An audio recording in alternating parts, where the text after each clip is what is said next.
அனைவருக்கும் வணக்கம். இந்த வீடியோவில் யூனிட் 4 பார்த்திங்கன்னா பாலிட்டியில் டெஸ்ட் நம்பர் 9 வந்து நம்ம வந்து பார்க்க போகிறோம். ஆல்ரெடி பார்த்திங்கன்னா நியூ சிலபஸ் பேஸ் பண்ணி யூனிட் 3 வந்து நம்ம கம்ப்ளீட் பண்ணிட்டோம். அதுக்கான பிளேலிஸ்ட்டு கீழே டிஸ்கிரிப்ஷனில் வந்து கொடுக்குறேன், நீங்கள் வந்து பார்த்துக்கலாம்.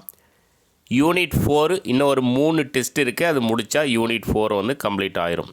ஸோ கம்ப்ளீட் ஆனதும் கொஷின் பேப்பர் தேவைன்றவங்க வாங்கி நீங்கள் யூஸ் பண்ணிக்கலாம். நான் ஸ்பீடாக முடித்து கொடுத்துட்றேன்.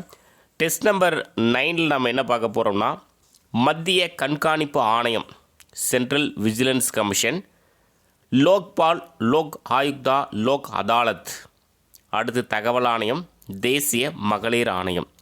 ஸோ இந்த 4 தலைப்பில் இருந்து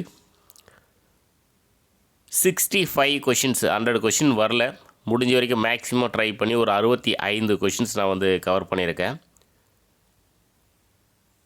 ஸோ வந்து வீடியோ வந்து முழுமையாக வந்து பாருங்கள். வீடியோக்குள்ளே போகலாம்.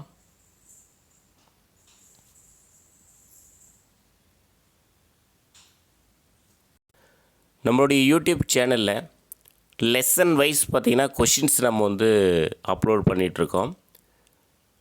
அந்த வீடியோவில் இருக்கக்கூடிய கொஷின்ஸ் நம்ம வந்து புத்தகமாக வந்து வெளியிட்ருக்கோம். ஸோ நிறைய ஸ்டூடெண்ட்ஸ் வாங்கி வந்து புக்கை வந்து ரிவிஷனுக்கு வந்து யூஸ் பண்ணிகிட்ருக்காங்க. ஸோ புக்ஸு தேவை அப்படின்னா நம்மளுடைய வெப்சைட்டில் நம்ம வந்து புக்ஸ் வந்து அப்லோட் பண்ணியிருக்கோம். ஸோ நீங்கள் வந்து அமேசான், ஃப்ளிப்கார்ட் இந்த மாதிரி ஆர்டர் பண்ணுற மாதிரி புக்ஸு நீங்கள் வந்து நம்ம வெப்சைட்டில் புக்ஸ் ஆர்டர் பண்ணி வாங்கிக்கலாம். ஸோ அதுக்கான நம்ம வெப்சைட்டுக்கான லிங்க் கீழே டிஸ்கிரிப்ஷனில் வந்து கொடுக்குறேன். ஃப்ரீ டைம் வந்து போய் பாருங்கள், ரொம்ப யூஸ்ஃபுல்லாக இருக்கும். ஃபஸ்ட்டு கொஷின், மத்திய அளவில் ஊழலை கண்காணிக்க தொடங்கப்பட்ட அமைப்பு. ஆன்சர் பார்த்திங்கன்னா மத்திய ஊழல் கண்காணிப்பு ஆணையம். மத்திய அளவில் ஊழலை கண்காணிக்க தொடங்கப்பட்ட அமைப்பு வந்து மத்திய ஊழல் கண்காணிப்பு ஆணையம், சிவிசின்னு சொல்லுவாங்க சுருக்கமாக, சென்ட்ரல் விஜிலன்ஸ் கமிஷன். மத்திய கண்காணிப்பு ஆணையம் ஏற்படுத்தப்பட்ட ஆண்டு கொஷின் எக்ஸாமில் கேட்டிருக்காங்க. ஆன்சர் பார்த்திங்கன்னா பிப்ரவரி 11, 1964. மத்திய கண்காணிப்பு ஆணையம் ஏற்படுத்தப்பட்ட ஆண்டு பிப்ரவரி 11, 1964. மூன்றாவது கொஷின், இதுவும் கொஷின் கேட்டிருக்காங்க. மத்திய கண்காணிப்பு ஆணையம் யாருடைய பரிந்துரையின்படி அமைக்கப்பட்டது? ஆன்சர் பார்த்திங்கன்னா சந்தானம் கமிட்டி. மத்திய கண்காணிப்பு ஆணையம் யாருடைய பரிந்துரையின்படி அமைக்கப்பட்டது? சந்தானம் கமிட்டி. கீழ்கண்டவற்றுள் பொருந்தாதது எது? ஒரு 4 ஆப்ஷன் இருக்குது, பார்க்கலாம். மத்திய கண்காணிப்பு ஆணையத்திற்கு சட்ட அந்தஸ்து வழங்கப்பட்ட ஆண்டு ஆகஸ்ட் 25, 1998. மத்திய கண்காணிப்பு ஆணையம் நடைமுறைக்கு கொண்டு வரப்பட்ட ஆண்டு 2003, செப்டம்பர் 11. மத்திய கண்காணிப்பு ஆணையத்தில் உறுப்பினர்கள் 1 தலைவர், 2 உறுப்பினர்கள். ஊழல் தடுப்பு ஆணையத்தின் தலைவர் மற்றும் உறுப்பினர்களை நியமனம் செய்பவர் பிரதமர். அதாவது ஊழல் தடுப்பு ஆணையம், அதுவும் மத்திய கண்காணிப்பு ஆணையம், எல்லாமே 2 ஒன்று தான். ஸோ பாருங்கள், இதில் எது தவறாக இருக்குது அப்படின்னா ஆப்ஷன் டி தான் வந்து தவறாக இருக்குது. அதாவது ஊழல் தடுப்பு ஆணையத்தின் தலைவர் மற்றும் உறுப்பினர்களை நியமனம் செய்பவர் யார் அப்படின்னா குடியரசுத் தலைவர், பிரதமர் வந்து கிடையாது. ஸோ மீதி இருக்கக்கூடிய 3 பாயிண்ட்ஸுமே வந்து சரியாக இருக்குது. ஸோ அது ஒன்ஸ் பார்த்துக்கலாம். மத்திய கண்காணிப்பு ஆணையத்திற்கு சட்ட அந்தஸ்து வழங்கப்பட்ட ஆண்டு தான் ஆகஸ்ட் 25, 1998. மத்திய கண்காணிப்பு ஆணையம் நடைமுறைக்கு கொண்டு வரப்பட்ட ஆண்டு, ரொம்ப முக்கியமான கொஷின் இதுதான். நடைமுறைக்கு கொண்டு வரப்பட்டது 2003, செப்டம்பர் 11 நடைமுறைக்கு வந்தது. ஸோ அதில் இருக்கக்கூடிய உறுப்பினர்கள், ஆணையத்தில் இருக்கக்கூடிய உறுப்பினர்கள்னால் 1 தலைவர், 2 உறுப்பினர்கள் வந்து இருப்பாங்க. ஸோ நியமனம் யார் அப்படின்னா குடியரசுத் தலைவர். மத்திய கண்காணிப்பு ஆணையத்தின் தலைவர் மற்றும் உறுப்பினர்களை நியமனம் செய்ய பரிந்துரை செய்பவர் யார்? ஸோ யார் பரிந்துரை செய்வாங்க அப்படின்னா பிரதமர், உள்துறை அமைச்சர், மக்களவை எதிர்க்கட்சி தலைவர். ஸோ இவங்கெல்லாம் சேர்ந்து தான் பரிந்துரை செய்வாங்க. நியமனம் செய்பவர் வந்து குடியரசுத் தலைவர். ஆன்சர் பார்த்திங்கன்னா மேற்கண்ட அனைத்தும் சரி. மத்திய கண்காணிப்பு ஆணையத்தின் தலைவர் மற்றும் உறுப்பினர்களை நியமனம் செய்ய பரிந்துரை செய்பவர்கள் யாருன்னா பிரதமர், உள்துறை அமைச்சர், மக்களவை, எதிர்க்கட்சி தலைவர். நியமனம் வந்து குடியரசுத் தலைவர். மத்திய கண்காணிப்பு ஆணையரின் பதவிக்காலம். ஸோ பதவிக்காலம் பாருங்கள், 4 ஆண்டுகள் அல்லது 65 வயது. மத்திய கண்காணிப்பு ஆணையரின் பதவிக்காலம் எவ்வளோன்னா 4 ஆண்டுகள் அல்லது 65 வயது. மத்திய கண்காணிப்பு ஆணையத்தின் தலைவர் மற்றும் உறுப்பினர்களை பதவி நீக்கம் செய்பவர் யார்? பதவி நீக்கம் வந்து குடியரசுத் தலைவர். நியமனமும் அவர்தான், பதவி நீக்கமும் வந்து குடியரசுத் தலைவர் தான். பரிந்துரை செய்பவர்கள் தான் பிரதமர், உள்துறை அமைச்சர், மக்களவை, எதிர்க்கட்சி தலைவர். ஊழல் தடுப்பு சட்டம் ஏற்படுத்தப்பட்ட ஆண்டு எப்போனா 1988. ஊழல் தடுப்பு சட்டம் ஏற்படுத்தப்பட்ட ஆண்டு வந்து 1988. ஊழல் தடுப்பு சட்டம் ஏற்படுத்தப்பட்ட ஆண்டு வந்து 1988. மத்திய கண்காணிப்பு ஆணையத்தின் முதல் தலைமை கண்காணிப்பு ஆணையர் யார்? டிஎன்பிஎஸ்சி எக்ஸாமில் குரூப் 4லே இந்த கொஷின் கேட்டிருக்காங்க. நீட்டூர் சீனிவாச ராவ். மத்திய கண்காணிப்பு ஆணையத்தின் முதல் தலைமை கண்காணிப்பு ஆணையர் பார்த்திங்கன்னா நீட்டூர் சீனிவாச ராவ். மத்திய கண்காணிப்பு ஆணையத்தின் தற்போதைய தலைவர் யார்? தற்போதுனா 2025. நீங்கள் வீடியோ வந்து ரொம்ப லேட்டாக 1 இயர் 2 இயர் பேக் நீங்கள் பார்க்குறீங்க அப்படின்னா இது வந்து கண்டிப்பாக மாறி இருக்கும். ஸோ அதனால் நீங்கள் இப்போ கூகுளில் சர்ச் பண்ணும்போது அவர் தான் வந்து பிரவீன்குமார் ஸ்ரீவஸ்தவா. இவர் தான் பார்த்திங்கன்னா இப்போ மத்திய கண்காணிப்பு ஆணையத்தின் தற்போதைய தலைவர். ஸோ அதை பார்த்துக்கோங்க, சேஞ்ச் ஆகிக்கிட்டே இருக்கும். இது கரண்ட் அஃபேர்ஸ் ரிலேட்டடாக அவங்க வந்து பதவி முடிஞ்சதுமே வேறு ஆள் புதுசாக வந்துகிட்டே இருப்பாங்க. அதை பார்த்துக்கோங்க. மத்திய கண்காணிப்பு ஆணையத்தின் தற்போதைய தலைவர் வந்து பிரவீன்குமார் ஸ்ரீவஸ்தவா. மத்திய கண்காணிப்பு ஆணைய தலைவர் நேசுக்கு இணையான அதிகாரம் மற்றும் சம்பளம் பெறுகிறார். ஆன்சர் பார்த்தீங்கன்னா ஆப்ஷன் பி, மத்திய தேர்வு ஆணைக்குழுவிற்கு இணையான அதிகாரம் மற்றும் சம்பளம், அதாவது யூபிஎஸ்சி. அதாவது மத்திய கண்காணிப்பு ஆணைய தலைவர் வந்து மத்திய தேர்வு ஆணைக்குழுவிற்கு இணையான அதிகாரம் மற்றும் சம்பளம் பெறுகிறார். சிபிஐ பற்றி சரியானதை தேர்ந்தெடு. சிபிஐனா சென்ட்ரல் பியூரோ ஆஃப் இன்வெஸ்டிகேஷன். இதுக்கு முன்னாடி நம்ம சென்ட்ரல் விஜிலன்ஸ் கமிஷன் பார்த்தோம், சிவிசி. சிவிசிக்கு கீழே இயங்கக்கூடிய ஒரு அமைப்பு தான் சிபிஐ. இது ஏற்படுத்தப்பட்டது பாருங்கள் 1963ஆம் ஆண்டு சந்தான குழு பரிந்துரை பெயரில் அமைக்கப்பட்டது. ரெண்டுமே சிவிசி சிபிஐ ரெண்டுமே. பதவிக்காலம் வந்து 2 ஆண்டுகள். இது வந்து சிவிசியின் கீழ் இயங்குகிறது. ஆன்சர் பார்த்திங்கன்னா மேற்கண்ட அனைத்தும் சரி. ஸோ இதில் 2 முக்கியமானதுன்னா அந்த வருஷம். சிபிஐ ஏற்படுத்தப்பட்ட ஆண்டு 1963. எந்த குழு? சந்தான குழு பரிந்துரை. இது 2 தான் ரொம்ப முக்கியம். பதவிக்காலம் 2 ஆண்டுகள். அது பார்த்துக்கலாம், அவ்வளோதான் மொத்தமாகவே. நெக்ஸ்ட்டு 13வது கொஸ்டின். கீழ்கண்டவற்றுள் தவறான கூற்றை தேர்ந்தெடு. பாருங்கள், லோக்பால் என்பதன் பொருள் மக்கள் காவலன். லோக்பால் என்பதன் பொருள் மக்கள் காவலன்.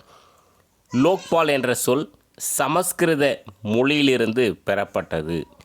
லோக்பால் என்ற சொல் சமஸ்கிருத மொழியிலிருந்து பெறப்பட்டது. மத்திய அளவில் ஊழலை ஒழிக்க கொண்டுவரப்பட்ட அமைப்பு லோக் அதாலத். மத்திய அளவில் ஊழலை ஒழிக்க கொண்டுவரப்பட்ட அமைப்பு வந்து லோக் அதாலத்.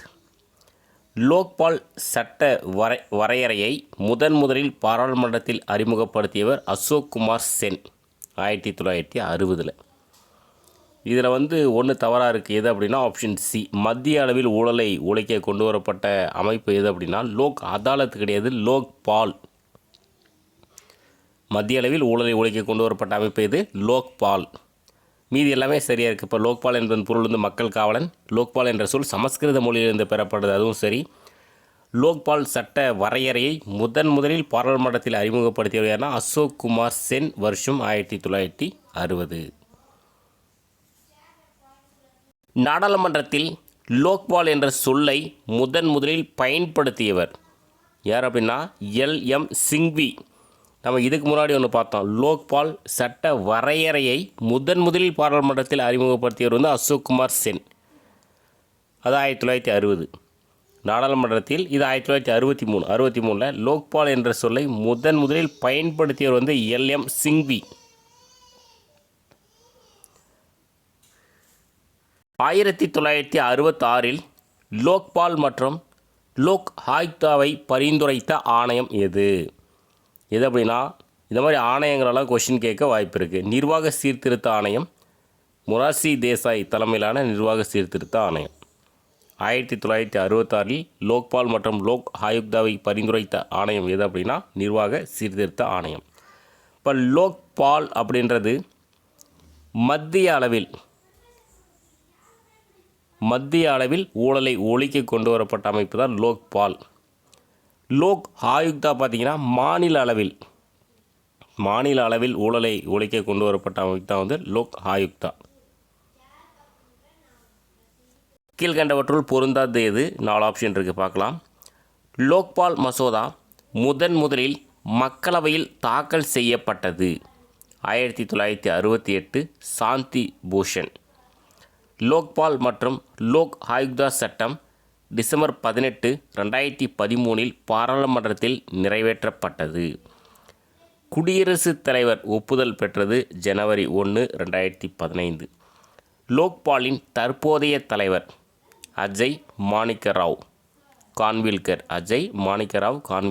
இப்போ 2025. இது வந்து அந்த கரண்ட் அஃபேர்ஸ் ரிலேட்டடாக மாறிட்டே இருக்கும். ஸோ இதில் பொருந்தாது பார்த்தீங்கன்னா ஆப்ஷன் சி. இப்போ குடியரசுத் தலைவர் ஒப்புதல் பெற்றது எப்படின்னா ஜனவரி 1,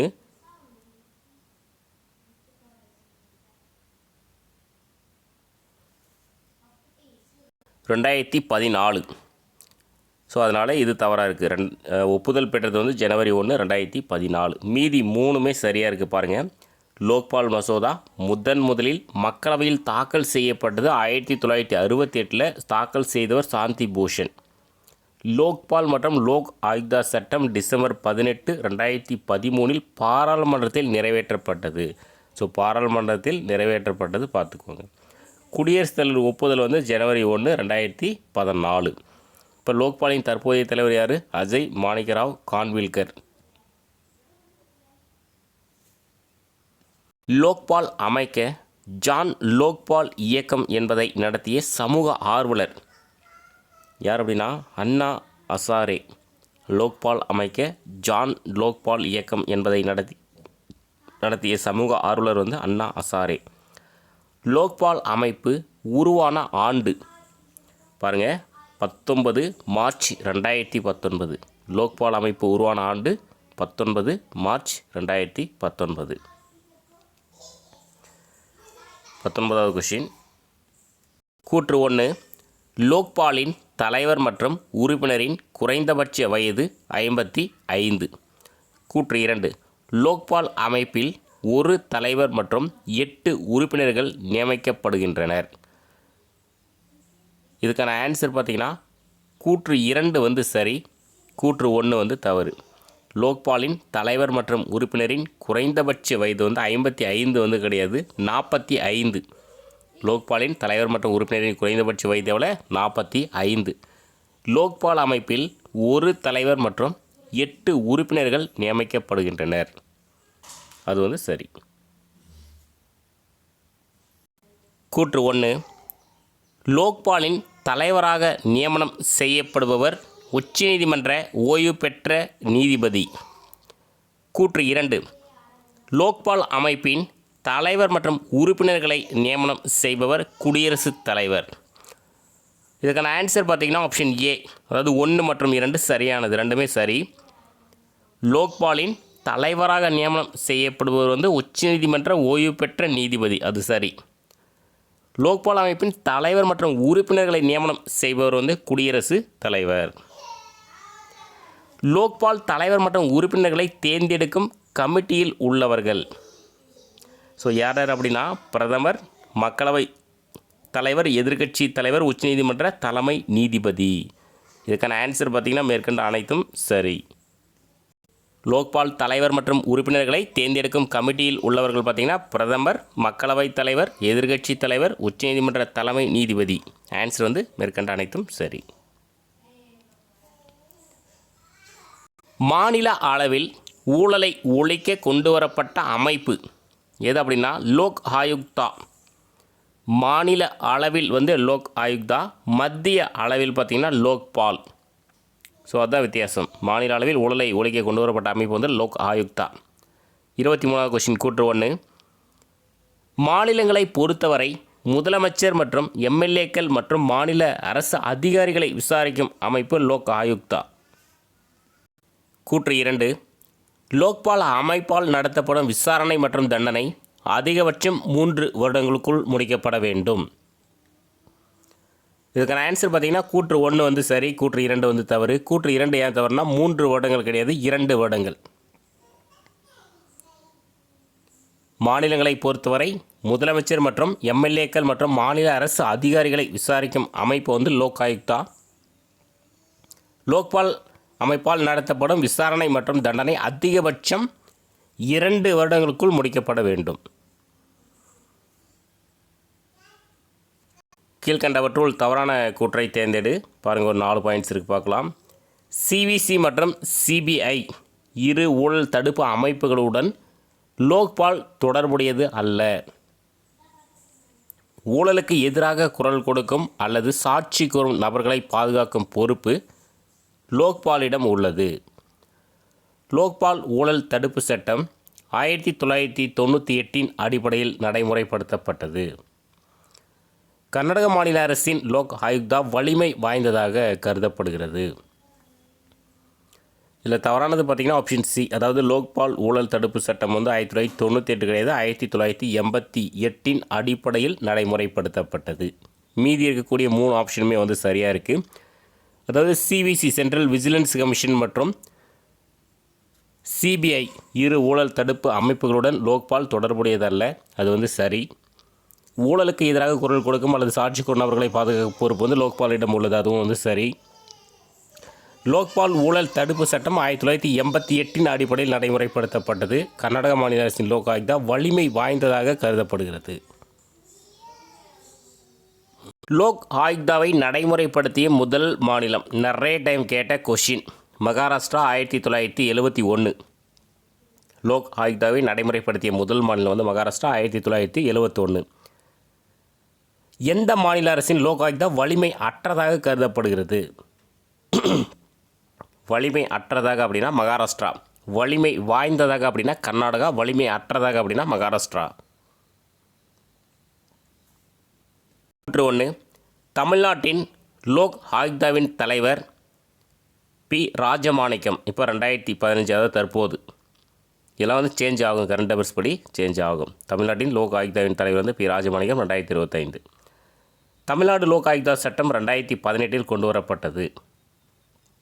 ஸோ இதுக்கான ஆன்சர் பார்த்தீங்கன்னா 1, 2 ரெண்டுமே வந்து சரி. தமிழ்நாட்டின் லோக் ஆயுக்தாவின் தற்போதைய தலைவர் வந்து ராஜமாணிக்கம். தமிழ்நாடு லோக் ஆயுக்தா சட்டம் வந்து 2018 கொண்டு வரப்பட்டது. தமிழ்நாட்டில் லோக் ஆயுக்தா எப்போது அமைக்கப்பட்டது? ஒரு முக்கியமான கொஷின். ஜூலை 9, 2018. தமிழ்நாட்டில் லோக் ஆயுக்தா எப்போது அமைக்கப்பட்டது? ஜூலை 9, 2018. கீழ்கண்டவற்றுள் பொருந்தாதது எது? 4 ஆப்ஷன் இருக்குது பாருங்கள். மாநில அளவிலான லோக் ஆயுக்தாவில் உள்ள உறுப்பினர்கள் 1 தலைவர் மற்றும் 4 உறுப்பினர்கள். மாநில அளவில் லோக் ஆயுக்தா தலைவர் மற்றும் உறுப்பினர்களை நியமனம் செய்பவர் ஆளுநர். லோக்பால் மற்றும் லோக் ஆயுக்தா அமைப்பில் உள்ள உறுப்பினர்களின் பதவிக்காலம் 5 ஆண்டுகள் அல்லது 70 வயது வரை. மாநில அளவில் முதலமைச்சர் பரிந்துரையின் பேரில் லோக் ஆயுக்தா அமைக்கப்படுகிறது. ஸோ பொருந்தாது பார்த்தீங்கன்னா ஆப்ஷன் டி தான். மாநில அளவில் முதலமைச்சர் கிடையாது, ஆளுநர் பரிந்துரையின் பேரில் லோக் ஆயுக்தா அமைக்கப்படுகிறது. ஸோ மீதி 3 ஆப்ஷன் வந்து சரியாக இருக்குது. இப்போ மாநில அளவிலான லோக் ஆயுக்தாவில் உள்ள உறுப்பினர்கள் பார்த்திங்கன்னா 1 தலைவர் மற்றும் 4 உறுப்பினர்கள்.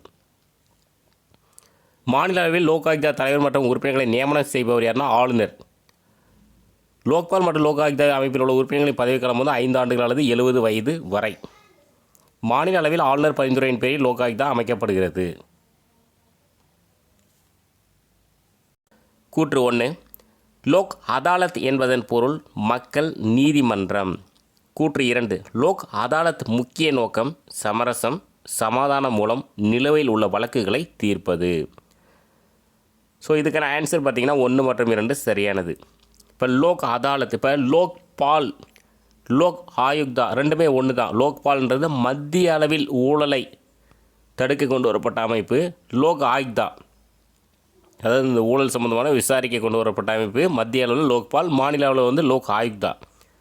லோக் அதாலத்து, லோக் அதாலத்னா மக்கள் நீதிமன்றம். ஏன்னா 3மே ஒரே மாதிரி வார்த்தையாக வர்றதுனால அந்த லோக் அதாலத்னா என்ன மீனிங் தெரிஞ்சுக்கோங்க. லோக் அதாலத்னா மக்கள் நீதிமன்றம். ஸோ அதில் என்ன பண்ணுவாங்க, சமரசம் சமாதானம் மூலம் நிலையில் உள்ள வழக்குகளை தீர்ப்பது தான் அதனுடைய முக்கியமான நோக்கம். லோக் அதாலத் அமைப்பில் எத்தனை உறுப்பினர்கள் செயல்படுவார்கள்? எத்தனை உறுப்பினர்கள் பாருங்கள். ஓய்வு பெற்ற மாவட்ட நீதிபதி, சமூக ஆர்வலர், வழக்கறிஞர். ஆன்சர் பார்த்திங்கன்னா மேற்கண்ட அனைத்தும் சரி.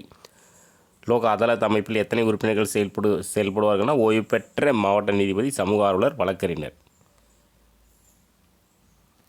லோக் அதாலத் முதலில் எங்கு நடைபெற்றது? ரொம்ப ரொம்ப முக்கியமான கொஷின், நிறைய டைம் கேட்ட கொஷின். ஆன்சர் பார்த்திங்கன்னா குஜராத்தில் ஜுனாகத்தில் மார்ச் 14, 1982 முதல் லோக் அதாலத் வந்து நடைபெற்றது. ஸோ எங்கே? குஜராத், ஜுனாகத், மார்ச் 14, 1982. நெக்ஸ்ட்டு 33வது கொஷின். கண்டவற்றுள் தவறான கூற்றை தேர்ந்தெடு. பாருங்கள் 4 பாயிண்ட்ஸ் இருக்குது. லோக் அதாலத்திற்கு சட்டப்பூர்வமான அந்தஸ்து வழங்கப்பட்ட ஆண்டு 1987, ஆர்டிகல்ஸ் 39A. லோக் அதாலத்திற்கு சட்டப்பூர்வமான அந்தஸ்து வழங்கிய அமைப்பு வந்து சட்டப்பணிகள் ஆணையம். லோக் அதாலத் சிவில் நீதிமன்றத்திற்கு இணையானது. லோக் அதாலத் 50 லட்சம் வரை உள்ள வழக்குகளை விசாரிக்கும். இதில் தவறானது பார்த்திங்கன்னா ஆப்ஷன் டி தான். லோக் அதாலத் வந்து 30 லட்சம் வரை உள்ள வழக்குகளை விசாரிக்கும். 50 லட்சம் அப்படின்றதுனால அது தவறு. மீதி இருக்கக்கூடிய 3 பாயிண்ட்ஸுமே முக்கியமானது. இப்போ லோக் அதாலத் வந்து சட்டப்பூர்வமான அந்தஸ்து வழங்கப்பட்ட ஆண்டு 1987. இதுவும் கொஷினாக கேட்டிருக்காங்க. லோக் அதாலத்திற்கு சட்டப்பூர்வமான அந்தஸ்து வழங்கிய அமைப்பு வந்து சட்டப்பணிகள் ஆணையம். லோக் அதாலத் பார்த்திங்கன்னா சிவில் நீதிமன்றத்திற்கு இணையானது. லோக் அதாலத் 30 லட்சம் வரை உள்ள வழக்குகளை விசாரிக்கும். நெக்ஸ்ட்டு 34வது கொஷின் பாருங்கள். கூற்று 1, லோக் அதாலத் தீர்ப்பு நீதிமன்ற தீர்ப்புக்கு இணை என கூறும் சட்டப்பிரிவு எது அப்படின்னா ஆர்டிகல்ஸ் வந்து 27. கூற்று இந்த தமிழ்நாட்டில் லோக் அதாலத் முதலில் சென்னையில் 1988 நடைபெற்றது.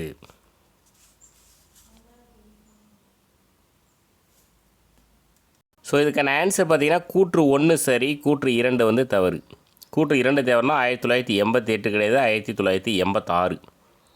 அதாவது தமிழ்நாட்டில் லோக் அதாலத் முதலில் சென்னையில் 1986 நடைபெற்றது.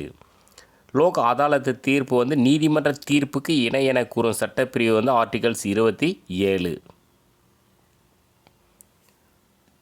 கீழ்கண்டவற்றுள் பொருந்தாதது எது? ஒரு 4 ஆப்ஷன் இருக்குது, பார்க்கலாம். லோக் அதாலத் 2 மாதத்திற்கு ஒரு முறை நடைபெறுகிறது. மெகா லோக் அதாலத் 2 வருடங்களுக்கு ஒரு முறை நடைபெறுகிறது. லோக் அதாலத் தீர்ப்பிற்கு மேல்முறையீடு உண்டு. தமிழ்நாட்டில் லோக் அதாலத் ஒப்புதல் அளிக்கப்பட்ட ஆண்டு 2012. பொருந்தாது பார்த்திங்கன்னா ஆப்ஷன் சி, லோக் அதாலத் தீர்ப்பிற்கு மேல்முறையீடு இல்லை. அதுதான் வந்து சரி. உண்டுன்றதுனால இது வந்து தவறு. இப்போ லோக் அதாலத் வந்து 2 மாதத்திற்கு ஒரு முறை நடைபெறும் என்பது சரி. மெகா லோக் அதாலத் வந்து 2 வருடங்களுக்கு ஒரு முறை நடைபெறுகிறது, அதுவும் சரி. லோக் அதாலத் தீர்ப்பிற்கு மேல்முறையீடு இல்லை. தமிழ்நாட்டில் லோக் அதாலத் ஒப்புதல் அளிக்கப்பட்ட ஆண்டு 2012. 36வது கொஷின். கீழ்கண்டவற்றுள் சரியானதை தேர்ந்தெடு. ஒரு 3 பாயிண்ட்ஸ் இருக்குது, பார்க்கலாம். இந்தியாவில் மெகா லோக் அதாலத் நடத்தப்பட்ட ஆண்டு நவம்பர் 23, 2013. 35 லட்சம் வழக்குகள் ஒரே நாளில் தீர்வு காணப்பட்டது. லோக் அதாலத் சட்டத்திருத்தம் செய்யப்பட்டு நிரந்தர லோக் அதாலத் ஏற்படுத்தப்பட்ட ஆண்டு 2002. நிரந்தர லோக் அதாலத் தமிழ்நாட்டில் மதுரை உயர்நீதிமன்றத்தில் நடைமுறையில் உள்ளது. ஸோ இதுக்கான ஆன்சர் பார்த்தீங்கன்னா கூற்று 1, 2 வந்து சரி, 3 வந்து தவறு. ஏன்னா நிரந்தர லோக் அதாலத் தமிழ்நாட்டில் சென்னை உயர்நீதிமன்றத்தில் நடைமுறையில் உள்ளது. ஸோ அதனால் வந்து மதுரை அப்படின்றதுனால அது வந்து தவறு. பாருங்கள், இந்தியாவில் மெகா லோக் அதாலத் நடத்தப்பட்ட ஆண்டு எப்படின்னா நவம்பர் 23, 2013 நடத்தியிருக்காங்க. மொத்தம் 35 லட்சம் வழக்குகள் ஒரே நாளில் தீர்வு காணப்பட்டிருக்கு. லோக் அதாலத் சட்ட திருத்தம் செய்யப்பட்டு நிரந்தர லோக் அதாலத் ஏற்படுத்தப்பட்ட ஆண்டு வந்து 2002.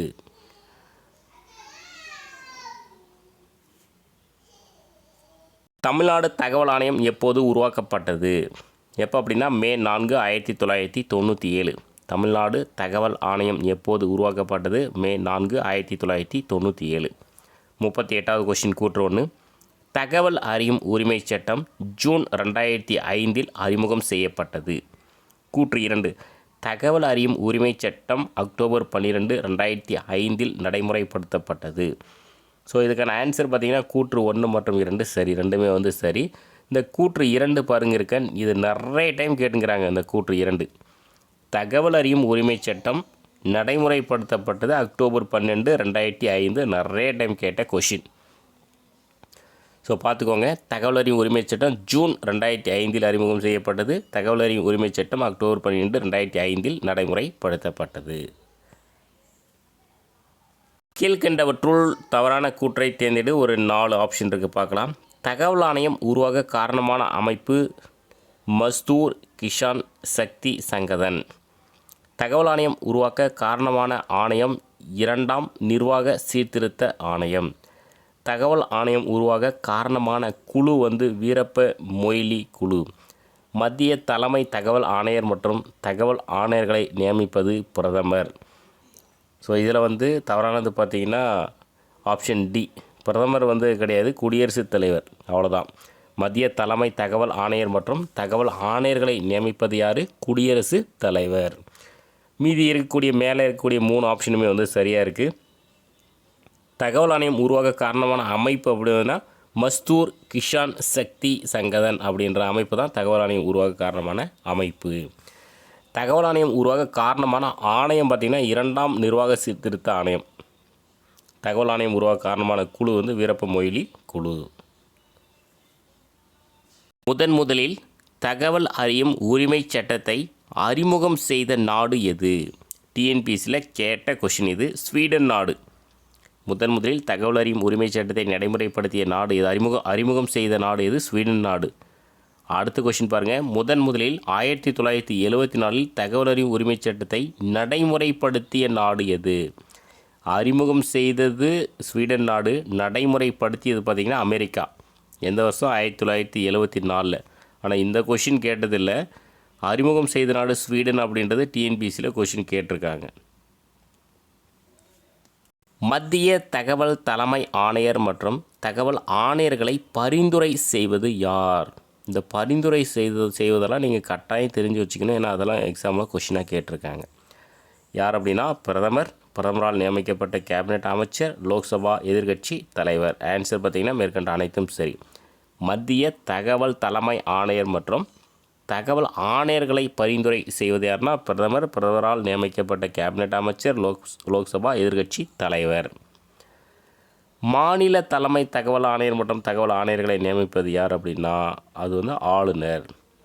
பரிந்துரை செய்வது வேறு, நியமிப்பது வேறு.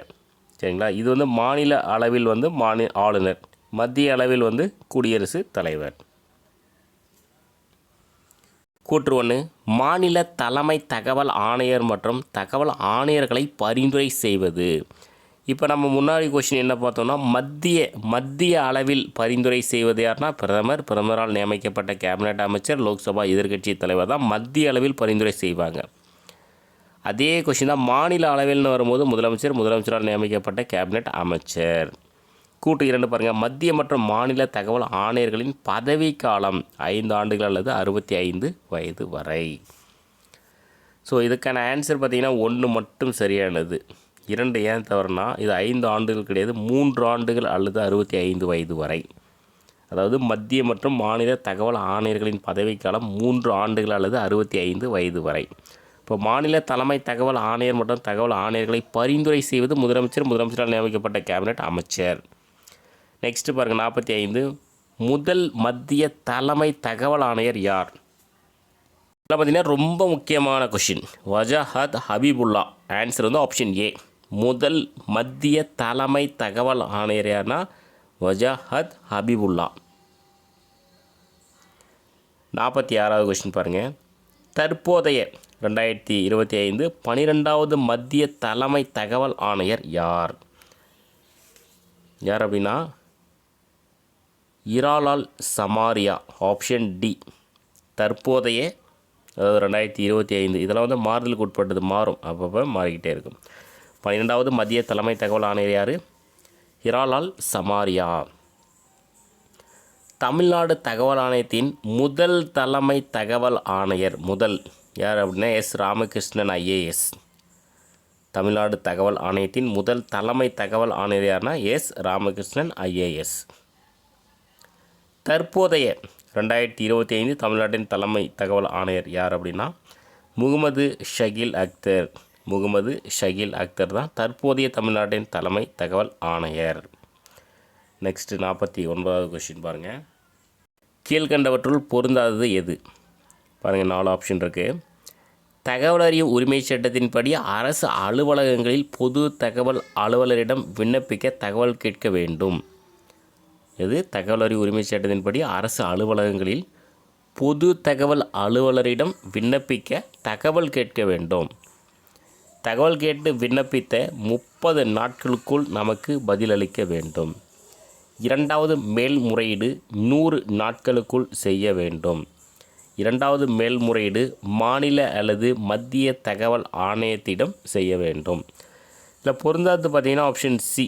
அது எது அப்படின்னா 100 நாட்கள் கிடையாது, 90 நாட்கள். 2வது மேல்முறையீடு வந்து 90 நாட்களுக்குள் செய்ய வேண்டும். அவ்வளோதான், மீதி எல்லாமே சரியாக இருக்குது. இப்போ தகவல் அறியும் உரிமை சட்டத்தின்படி வந்து அரசு அலுவலகங்களில் பொது தகவல் அலுவலரிடம் விண்ணப்பிக்க தகவல் வந்து கேட்கணும். தகவல் கேட்டு விண்ணப்பித்த 30 நாட்களுக்குள் நமக்கு வந்து பதிலளிக்க வேண்டும். 2வது மேல்முறையீடு 90 நாட்களுக்குள் செய்ய வேண்டும்.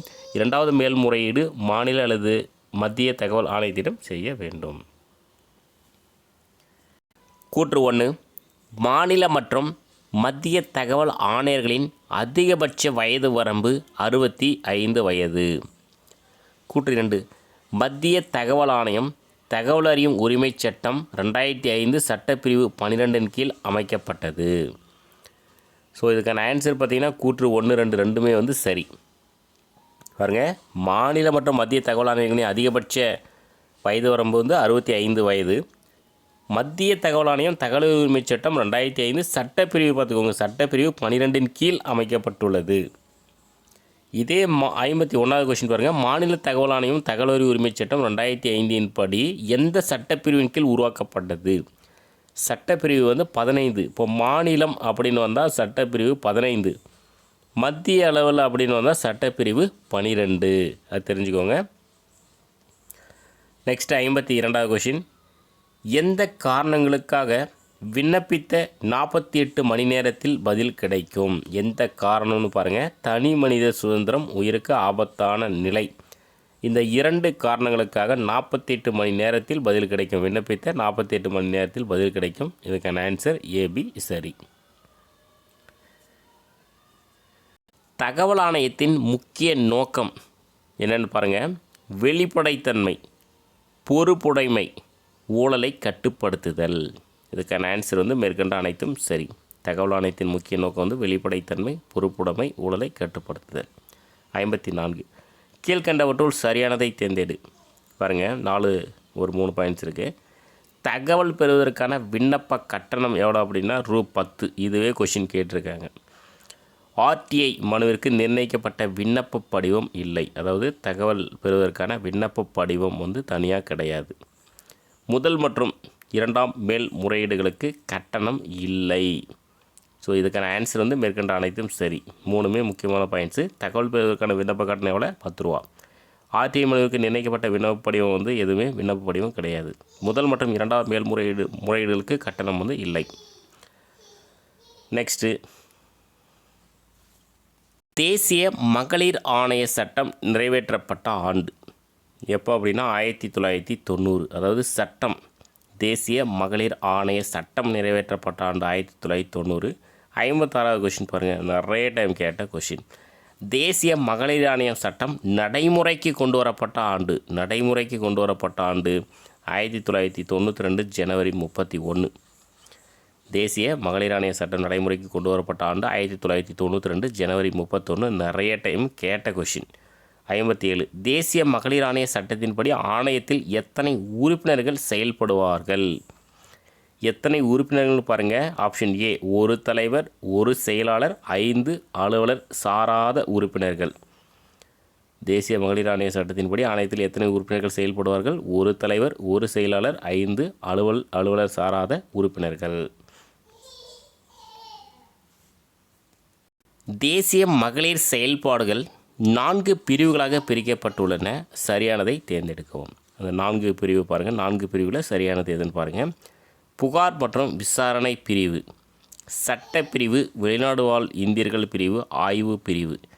ஆன்சர் பார்த்திங்கன்னா அனைத்தும் சரி. அந்த 4 பிரிவு என்னென்னா தேசிய மகளிர் செயல்பாடுகள் 4 பிரிவுகளாக பிரிக்கப்பட்டுள்ளன.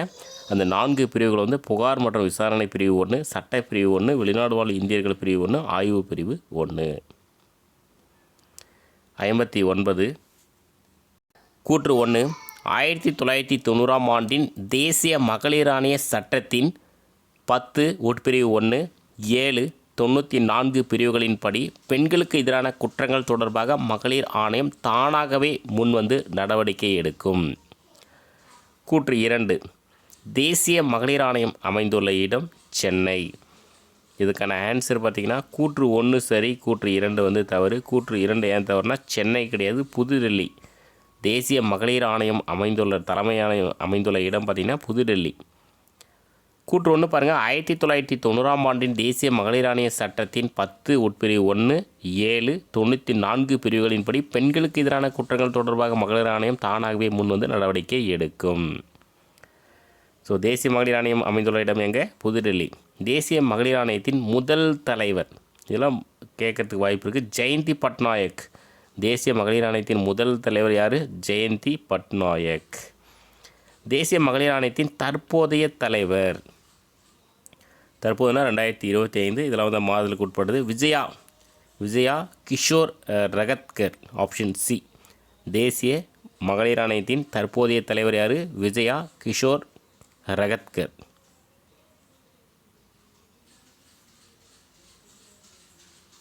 கீழ்கண்டவற்றுள் பொருந்தாதது எது?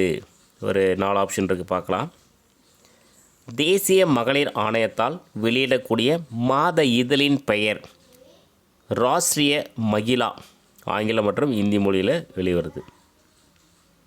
குடும்ப வன்முறையிலிருந்து பெண்களை பாதுகாக்கும் சட்டம் கொண்டு வரப்பட்ட ஆண்டு 2005. இதெல்லாம் எக்ஸாம்பிள் கேட்டிருக்கேன். பணியிடங்களில் பாலியல் கொடுமையிலிருந்து பெண்களை பாதுகாக்கும் சட்டம் கொண்டு வரப்பட்ட ஆண்டு 2010. வீட்டு வேலையாட்கள் மற்றும் சமூக பாதுகாப்பு சட்டம் கொண்டு வரப்பட்ட ஆண்டு 2011. இதில் வந்து பொருந்தாதது பார்த்திங்கன்னா ஆப்ஷன் டி. 2011 கிடையாது, 2010 அவ்வளோதான். வீட்டு வேலையாட்கள் மற்றும் சமூக பாதுகாப்பு சட்டம் கொண்டு வரப்பட்ட ஆண்டு வந்து 2010. ஸோ மீதி இருக்கக்கூடிய 3 ஆப்ஷனுமே வந்து சரியாக இருக்குது. தேசிய மகளிர் ஆணையத்தால் வெளியிடக்கூடிய மாத இதழின் பெயர் என்ன அப்படின்னா ராஷ்ட்ரிய மகிழா. இது ஆங்கிலம் மற்றும் இந்தி மொழியில் வந்து வெளிவருது. குடும்ப வன்முறையிலிருந்து பெண்களை பாதுகாக்கும் சட்டம் கொண்டு வரப்பட்ட ஆண்டு வந்து 2005. பணியிடங்களில் பாலியல் கொடுமையிலிருந்து பெண்களை பாதுகாக்கும் சட்டம் கொண்டு வரப்பட்ட ஆண்டு வந்து 2010. வீட்டு வேலையாட்கள் மற்றும் சமூக பாதுகாப்பு சட்டம் கொண்டு வரப்பட்ட ஆண்டு 2010. 63 தமிழ்நாடு மகளிர் ஆணையம் எந்த ஆண்டு உருவாக்கப்பட்டது? ஒரு முக்கியமான கொஷின். இப்போ தேசிய மகளிர் ஆணையம்னா 1992 ஜனவரி 31. இதே தமிழ்நாடு மகளிர் ஆணையம்னா 1993. தமிழ்நாடு மகளிர் ஆணையம் எந்த ஆண்டு உருவாக்கப்பட்டது? 1993.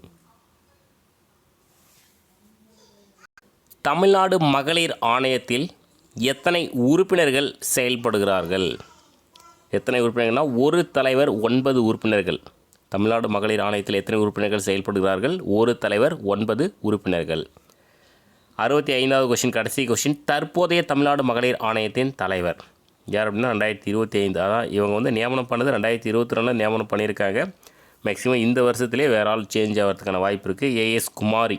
ஆன்சர் வந்து ஏஎஸ் குமாரி. தற்போதைய தமிழ்நாடு மகளிர் ஆணையத்தின் தலைவர் யார்? ஏஎஸ் குமாரி.